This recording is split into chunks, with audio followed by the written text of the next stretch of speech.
The objective of backup is to restore data when the original data fails to load. Just imagine for a second that heart-stopping moment. You load a company and find it is not running. Maybe data is corrupted, maybe someone accidentally deleted it, or your system just crashed. It's a nightmare scenario, right? Well, that's exactly why knowing how to restore your data is a fundamental survival skill for your business. We're going to talk about what happens when data goes missing, corrupted, not working. We will show TallyPrime's built-in solutions. We will walk through the restore process step by step through the working screenshots. We will explain backup from local drive in your computer and from Tally Drive on the cloud. Finally, we wrap up with some critical safety rules you must know.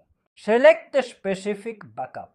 It is password protected for complete safety. You may even restore multiple companies at the same time. Now, we're going to walk through the exact steps you need to take inside TallyPrime to get your data back.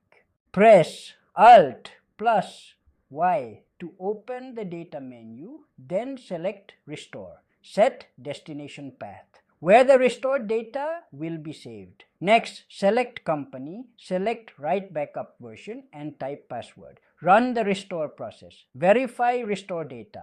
You can restore from data local drive on your computer or directly from the cloud using Tally Drive. In case of local restore, specify the backup data path in your computer. But with Tally Drive, it's a bit straightforward and simple. Screenshots of data restoration process in TallyPrime 7.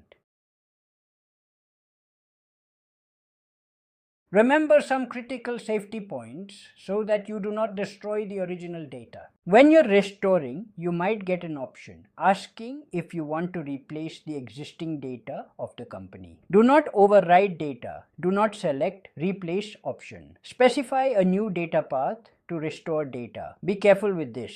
So, remember 3 golden rules. Rule number 1, always restore backup into a new totally empty folder. This keeps live data out of the danger zone. Rule 2, before starting a restore, take a fresh backup of current data. It's your safety net. Rule 3, keep recovery key from Tally emails at safe place. You may need them if you forget a password.